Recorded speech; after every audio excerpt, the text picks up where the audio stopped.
जय श्री हरि। आज का वीडियो कुछ विशिष्ट है क्योंकि ये वर्ष 2022 का पहला दिन है आज का, और अभी अभी 2021 को हमने विदा कहा। इससे पहले कि मैं आगे बढ़ूं, मैं आप सबको इस आने वाले वर्ष के लिए बहुत सारी मंगल कामनाएं, हार्दिक शुभकामनाएं भेजती हूँ। ईश्वर आपके सारे मंगल संकल्पों में, आपके सारे शुभ कार्यों में न केवल आपकी सहायता करें बल्कि आपका संरक्षण भी करें, ऐसी मैं उनसे प्रार्थना करती हूँ। और वर्ष 2022 का अर्थ ये है कि ईसा मसीह को आए हुए 2022 वर्ष बीत चुके हैं, और इससे भी 3000 वर्षों से भी अधिक पुरानी एक घटना और उसमें कही हुई एक अमूल्य, एक ऐसी ज्ञान की, जिसको कहा जाएगा मोतियों की श्रृंखला, जो अब हमारे सामने आने वाली है, उसके विषय में हम द गीता वे के माध्यम से बात कर रहे हैं। श्री कृष्ण अर्जुन को सबसे अधिक अप्रत्याशित, सबसे अधिक अनपेक्षित एक बिल्कुल ऐसी जगह पर जीवन का वो महाशास्त्र सुनाने वाले हैं जो हम सब के लिए जानना सबसे अधिक आवश्यक है, इंडिस्पेंसिबल है। इसको जानना, यदि हमें नहीं इसका अवसर मिल पाया तो ये समझ लीजिए कि जन्म बिल्कुल निष्फल अकारण गया। हुआ क्या है, अभी तक महाभारत का युद्ध ठन चुका है, दोनों पक्ष अपनी तैयारी करके आए हुए हैं और सारी बातें हो चुकी हैं, संधि वार्ताएं विफल हो चुकी हैं, और जब 5 गांवों की भी मांग नहीं मानी गई है पांडवों की, तब इनके पास क्षत्रिय होने के नाते युद्ध के अतिरिक्त अब कोई विकल्प नहीं बचा है।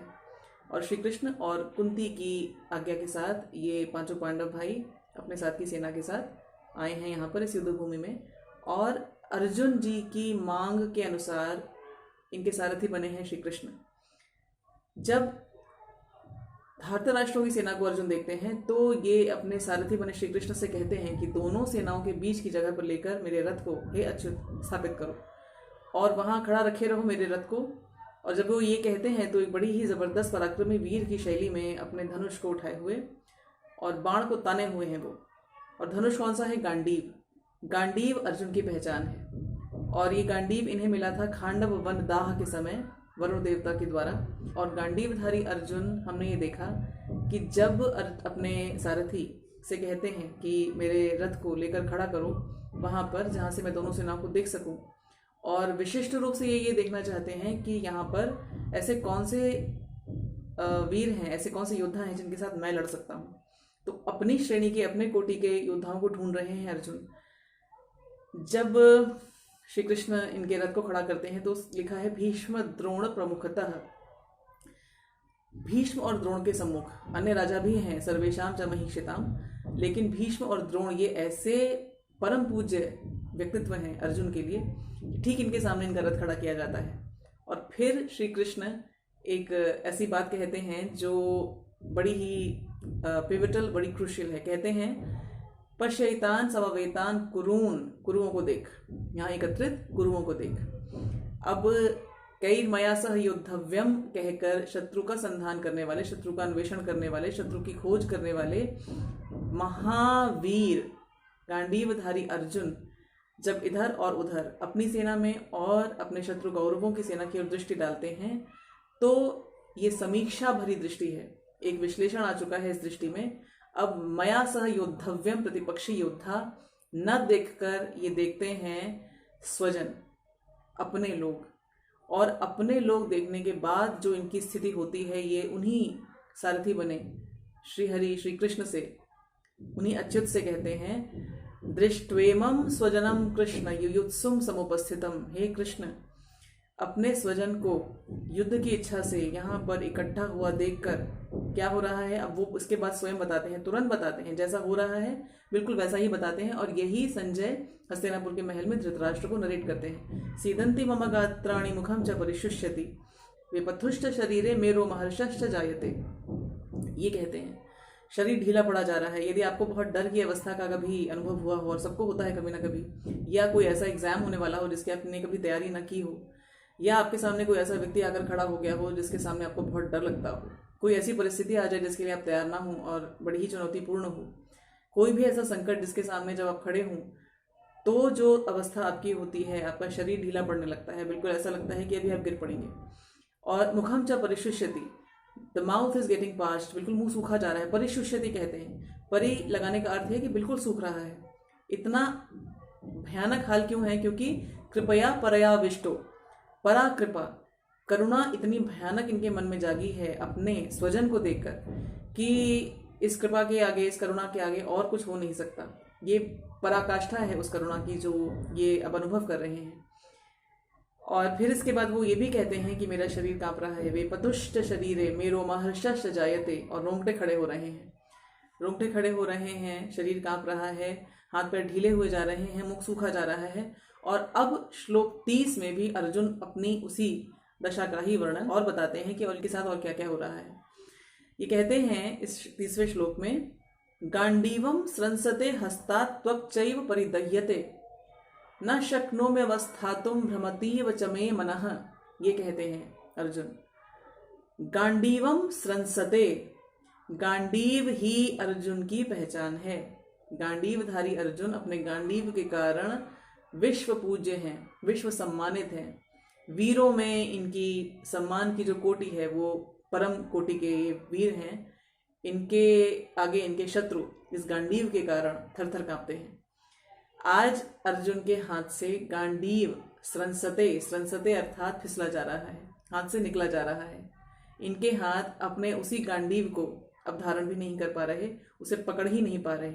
इसके आगे कहते हैं हस्तात, हाथ, हाथ से फिसला जा रहा है उसी को जिसको भी थोड़ी देर पहले ही अपने हाथ में उठाए थे। धनुरुद्यम में पांडव, अपने हाथ में उठाकर प्रवृत्ते शस्त्र संपाते, किसको मार दूं, बाण किस पर चलाऊं, इस भाव से ये वीर जा रहा था। और अब कहता है गांडीवम संसते हस्तात्, और फिर कहता है ये वीर त्वक चैव परिदह्यते, चैव अर्थात च एव, यानी कि और, च का अर्थ और, त्वक, त्वक मतलब त्वचा, स्किन, स्किन क्या हो रही है, एव परिदह्यते, पूरी स्किन जली जा रही है, पूरी त्वचा जली ही जा रही है। ऐसा लग रहा है जैसे त्वचा में आग लगी है।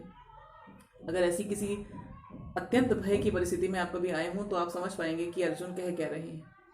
इसके आगे ये कहते हैं न शक्नोमि अवस्थातुम, न शक्नोमि अवस्थातुम, अवस्थातुम अर्थात ठीक से स्थिर होकर खड़े रहने में, न शक्नोमि, मैं इसके लायक नहीं हूं, मैं इसमें समर्थ नहीं हूं, मैं असमर्थ हूं स्थिर होकर खड़े होने में। ये अब स्थायी रूप से खड़े भी नहीं हो पा रहे हैं क्योंकि शरीर में कंपन आ रहा है और हाथ पैर बिल्कुल शिथिल हो रहे हैं, रोंगटे खड़े हो रहे हैं इनके उस अतीव करुणा के कारण। और ऐसी स्थिति में आगे ये कहते हैं भ्रमतीव च मे मनः, भ्रमति इव च मे मनः, च यानी और, भ्रमति इव ऐसा लग रहा है मानो चकरा रहा है। कौन चकरा रहा है, मे मनः, मेरा मन, अर्जुन का मन भी चकरा रहा है। इनका मन भी पूरी तरह से भ्रमित हो रहा है। इनको कुछ समझ में नहीं आ रहा कि अब मैं करूं तो करूं क्या। सामने खड़े हैं स्वजन, इनको देखते ही अब एक परमवीर योद्धा बन चुका है अंधेरे से डरा हुआ बच्चा, उसे कुछ नहीं पता कि उसे क्या करना है। जो स्थिति है उसको जस का तस वो अपने सारथी बने, अपने परम प्रिय मित्र, अपने परम विश्वसनीय भाई से कहता है कि देखो कृष्ण, अपने जन को उपस्थित देकर ये इस तरह से युद्ध के इच्छुक होकर जो आ खड़े हुए हैं, ये मृत्यु को स्वयं निमंत्रण देकर आ गए हैं। ये मरने कटने को तैयार है और मैं गांडीव लेकर चला किसको मारने हूं, स्वजन को। इधर देखूं तो स्वजन, उधर देखूं तो स्वजन, इधर से मरेंगे तो वो मेरे, उधर से मरेंगे तो भी मेरे। तो मैं ये गांडीव चलाऊं तो किस पर चलाऊं, ये नुकसान होगा तो किसका होगा।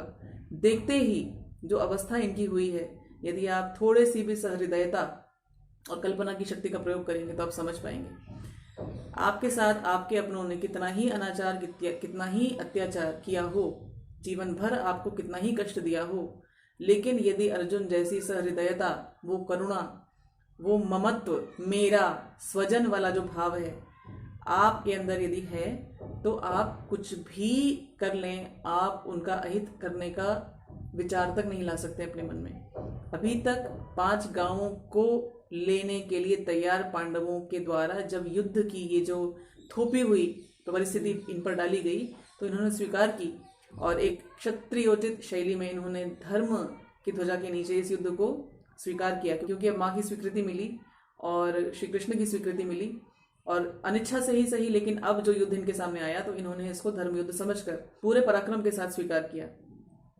पर युद्ध करना था इन्हें अपने शत्रुओं के साथ, लेकिन जीवन भर का कष्ट सहे हुए ये अर्जुन जी पूरा जीवन जिन्होंने केवल धृतराष्ट्र के बेटों का और धृतराष्ट्र का अत्याचार ही सहा, देखा, इनका भेदभाव, इनका विभाजनवादी जो इनका रवैया था, जो व्यवहार था इनके साथ, इस सब को सहा इन्होंने।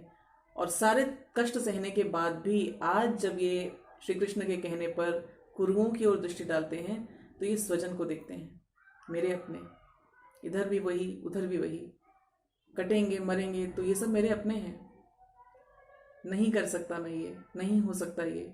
कृष्ण, स्थिति देखो मेरी दशा पर एक दृष्टि डालो।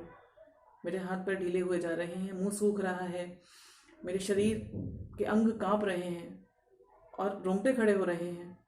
मैं करूं तो करूं क्या? मैं तो गांडीव भी नहीं संभाल सकता, मेरा गांडीव मेरे हाथ से फिसला जा रहा है। कृष्ण देखो, मेरी अवस्था देखो, त्वचा जल रही है मेरी, पूरा शरीर जैसे अग्नि की लपटों में है मेरा, सर चकरा रहा है, मुझे कुछ नहीं समझ में आ रहा, मेरी बुद्धि घूमी जा रही है।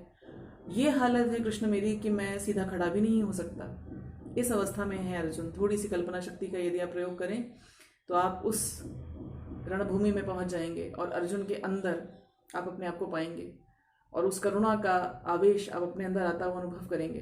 आपका गला रुंध जाएगा जैसे मेरा रुंध रहा है, आपकी आंखों से आंसू बहने के लिए तत्पर होने लगेंगे जैसे मेरे हो रहे हैं, आपके भी रोंगटे खड़े होने लगेंगे, आपका भी शरीर बिल्कुल वैसे ही ढीला होने लगेगा। कैसे मारूं इन्हें, ये तो मेरे अपने हैं, कैसे इनका अहित करूं, ये तो मेरे अपने हैं। अर्जुन की ये जो दुविधा है, ये जो कष्ट है इनका, ये जो प्रेडिकामेंट इनके सामने आ खड़ा हुआ है, ये बिल्कुल अप्रत्याशित था। और श्री कृष्ण द्वारा गाया हुआ ये जो महाशास्त्र, ये परम शास्त्र श्रीमद् भगवद गीता है, ये तो ऐसी ही किसी विकट परिस्थिति में ही गाया जाने योग्य है।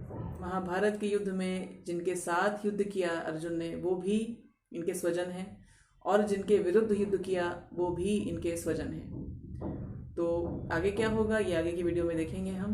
आज अर्जुन की स्थिति को वो हर व्यक्ति समझ पा रहा होगा जो इस तरह के भाव को अपने मन में रखता है। ये भी सही है कि ज़मीन जायदाद के लिए, संपत्ति के लिए अपने अपनों के साथ शत्रु से भी भयानक व्यवहार करते हैं, लेकिन सत्य ये है कि जिसके मन में करुणा है वो कभी भी किसी और के किए हुए व्यवहार, उनके किए हुए अनाचार अत्याचार के आधार पर अपने मन के भाव को नहीं बदल सकता। और अर्जुन इसी का एक साक्षात बिल्कुल स्पष्ट उदाहरण है। तो अर्जुन की दशा को समझने का आप प्रयास कीजिए और आगे की वीडियो में मैं आगे की बातें आपसे करूँगी। एक बार फिर से इस वर्ष के लिए आप सबको बहुत बहुत शुभकामनाएं।